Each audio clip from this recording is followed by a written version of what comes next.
Hello friends, welcome to our YouTube channel success era. BPSC के माध्यम से जो एग्जाम ली गई थी उसके रिजल्ट की बात कही गई है। कल तो सर जो है अपने ट्विटर के माध्यम से भी उन्होंने जानकारी दी है, तो इस अपडेट को पूरा देखेंगे। साथ ही कई सारी अपडेट देखेंगे बिहार टीचर में जो नियुक्ति प्रक्रिया चल रही है उसके रिगार्डिंग। 15 अक्टूबर को आएगा शिक्षक नियुक्ति परीक्षा का रिजल्ट। और एक और चीज़ मैं बता दूं, एक ऑफिशियल लेटर आया था जिससे आप लोग सभी अवगत है। जो बीपीएससी की जो साइट है उसमें जो 26/2023 का जो विज्ञप्ति संख्या है उसके लिए जो 15 अक्टूबर तक ना OMR शीट डाउनलोड करने का फिर से दिया गया है। उसके साथ ही कल अतुल सर अपने ट्विटर के माध्यम से बताया कि बहुत जल्द रिजल्ट दिया जाएगा। बीपीएससी प्राथमिक माध्यमिक और उच्च माध्यमिक विद्यालय के 1,70,000 रिक्त पदों पर शिक्षकों की नियुक्ति प्रक्रिया बीते दिनों से ली गई परीक्षा का रिजल्ट 15 अक्टूबर को संभावित है। एक और चीज़ मैं बता दूं कि अभी तक से ये संभावित है क्योंकि बीच में 19 जो STD का एग्ज़ाम हुआ था उसके रिजल्ट को लेकर भी कुछ अफवाहें फैली थी। तो आखिर गवर्नमेंट चाहती क्या है कि 19 का रिजल्ट आखिर घोषित करने का क्या मामला है। फिर भी देखते हैं, सभी श्रेणियों का रिजल्ट एक साथ आएगा। बीपीएससी के एक वरीय अधिकारी ने कहा कि इसकी तैयारी अंतिम चरण में है। 15 या 16 अक्टूबर को इसे निकाल दिया जाएगा।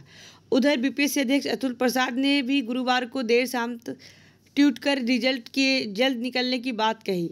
इसमें लग रहे समय की वजह से 1634 मेरिट लिस्ट का एक साथ बनाया जाना बताया गया है कि जो टाइम लग रहा है उसमें 1634 लोगों की मेरिट लिस्ट एक साथ बनाई गई है।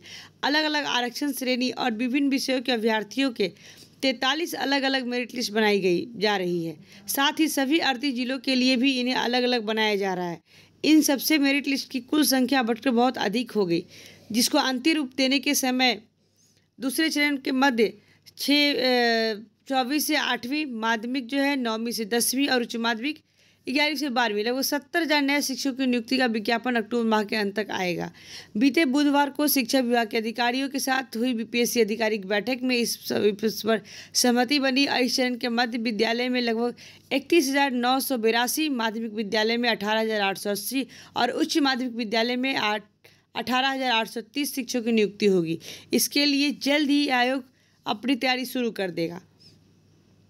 तो अभी एक बात मैं बता दूं कि जो हम लोगों ने एग्ज़ाम दिया है 1 to 5 से लेकर के 9, 10, 11, 12 इसकी रिक्ति है। और कई बार बीते समय से ये बात जानकारी में है कि फिर से जो बीपीएससी टायर 2 की जो परीक्षा होगी दिसंबर तक होगी। अक्टूबर के लास्टली उसका नोटिफिकेशन आएगा, फॉर्म भराएगा। तो हम सभी को 15 तारीख का जो रिजल्ट है उसका इंतज़ार है दोस्तों। साथ ही बहुत सारी उथल पुथल हो गई है इस एजुकेशन डिपार्टमेंट में, जैसे कि लोगों को राज्यकर्मी की दर्जा की बात की तो एक परीक्षा के बारे में फिर से ये अपडेट आ रही है। लोग पहले ये अफवाह फैला रहे थे कि हाँ, बिना परीक्षा राज्यकर्मी का दर्जा दिया जाएगा। डिपार्टमेंटल एग्ज़ाम के लिए भी एक नोटिफिकेशन आया जो आप सभी अवगत थे उससे 2023 नियमावली में, जिसमें बात कही कि एग्ज़ाम देकर के उन्हें राज्यकर्मी का दर्जा दिया जाएगा। विशिष्ट शिक्षकों पर अनुशासनात्मक कार्रवाई का DEO का होगा अधिकार।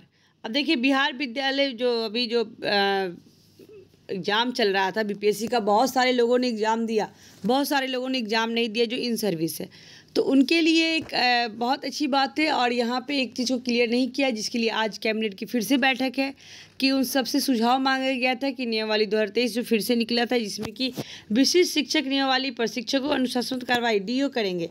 इस मामले में उनके पास प्रभावी शक्तियाँ होंगी। विशेष रूप से विशिष्ट शिक्षक के खिलाफ जिला शिक्षा अधिकारी कार्य से अनधिकृत उपस्थित पर भी कार्रवाई कर सकता है। इसके अलावा जानबूझकर अवज्ञ अनुशासनहीनता, विद्यालय में शैक्षणिक वातावरण में योगदान न देना, वित्तीय अनियमितता, सार्वजनिक मामले में ईमानदारी का अभाव, किसी भी आपराधिक मामले में शामिल होना, बिहार सरकारी सेवक आचार नियमावली का उल्लंघन आदि मामलों में वो कार्यवाही करने में पूरी सक्षम है। ये शक्तियाँ अभी तक DEO के पास नहीं थी। नियमावली में साफ दिया है कि कोई भी विशिष्ट शिक्षक जो 48 घंटे से अधिक समय न्यायिक, पुलिस, सिविल अभिरक्षा में रहा हो उसे निलंबित समझा जाएगा। इस संबंध में अनुशासनिक प्राधिकार इस आशय का औपचारिक आदेश जारी करेगा। अहम व्यवस्था यह होगा कि अपील का अधिकार क्षेत्रीय उप निदेशक के पास होगा। वह 30 दिन के अंदर अपील का निराकरण करेगा। तो विशिष्ट शिक्षक की बात कही गई जो ऑलरेडी इन सर्विस है, उन्हें विशिष्ट शिक्षक का दर्जा दिया जाएगा और वो 3 बार एग्जाम देंगे और 3 बार पास करके वो राज्यकर्मी का दर्जा लेंगे। एक बात ये आई है सामने। और दूसरी बात, इसी को लेकर के कई सारे लोगों ने मेल किया है कि हाँ, इसमें जो बीपीएससी से एग्ज़ाम दे चुके हैं उनको इस एग्ज़ाम से मुक्त किया जाए। और साथ ही बिना एग्जाम दिए राज्यकर्मी का दर्जा दे सरकार।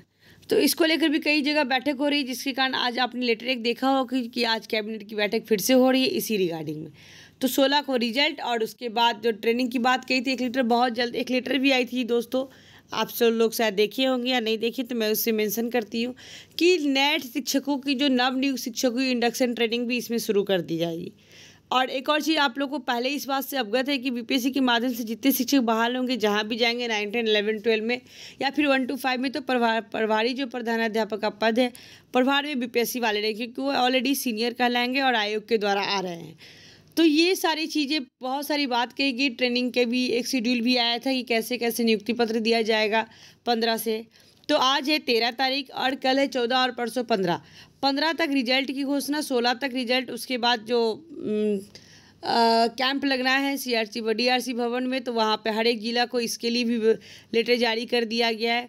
तो इन्हीं सब के बीच बहुत सारी अपडेट आती है दोस्तों। तो इस चैनल को अगर आपने सब्सक्राइब नहीं किया तो इसे सब्सक्राइब कर ले, बेल आइकन को प्रेस कर ले, जितने भी नोटिफिकेशन होता है सबसे पहले मैं इस चैनल पर लेकर आती हूँ। और कई सारे शिक्षकगण इसमें बैठक कर रहे हैं, टीटी संघ है, बहुत सारे संघ है कि जो भी शिक्षक के इतने दिन से जो कार्यरत थे उनको बिना एग्जाम का राज्यकर्मी का दर्जा दिया जाए, उस पर मंथन हो रहा है। और आज कैबिनेट का बैठक है।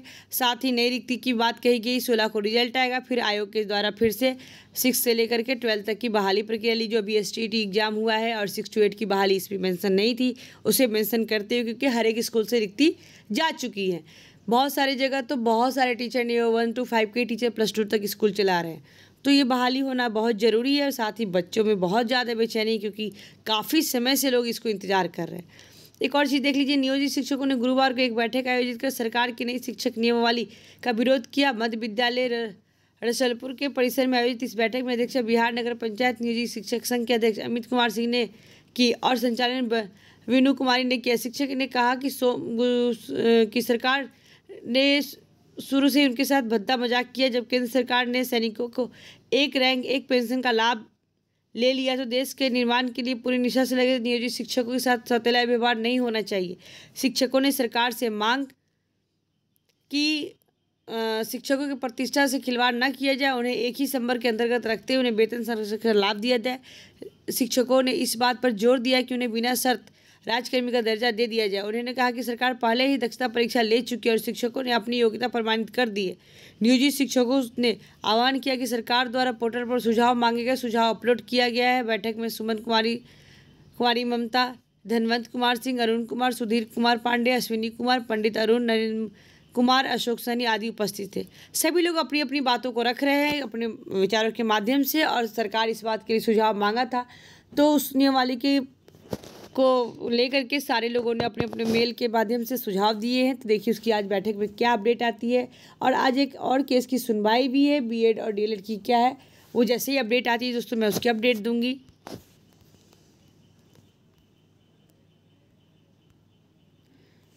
और आज जो केस का अपडेट आएगा फिर मैं उसे बताऊंगी दोस्तों। तो आई होप यू गाइस ये इन्फॉर्मेशन आपके लिए इंपॉर्टेंट हो, तो इस चैनल पे सब्सक्राइब करें, लाइक करें, शेयर करना बिल्कुल ना भूलें। साथ ही नए अपडेट के लिए चैनल पे बने रहे। और साथ ही जो नए आने वाले एग्जाम की अगर प्रिपरेशन कर ले तो उसमें लग जाए, क्योंकि आयोग अपना काम करेगा। आप अपनी स्टडी कंप्लीट करते रहे। साथ स्टेट का एग्जाम उन्होंने दिया, उसके लिए फिर 1 से लेकर 12 तक की जो परीक्षा होने वाली है उसमें 6 to 8 की रिक्ति आने वाली है, उसका भी एग्जाम होगा। होप सो 1 to 5 का हो, क्योंकि अभी पीआरटी क्लियर नहीं किया तो 1 to 5 का रोक सकता है। इसलिए 6 to 8, 9, 10, 11, 12 जो अभी स्टेट हुई है अलग अलग विषय में, उसकी एग्ज़ाम जरूर होगी। तो आप अपनी स्टडी कंटिन्यू कर दें। Thanks for watching this video. Thank you दोस्तों।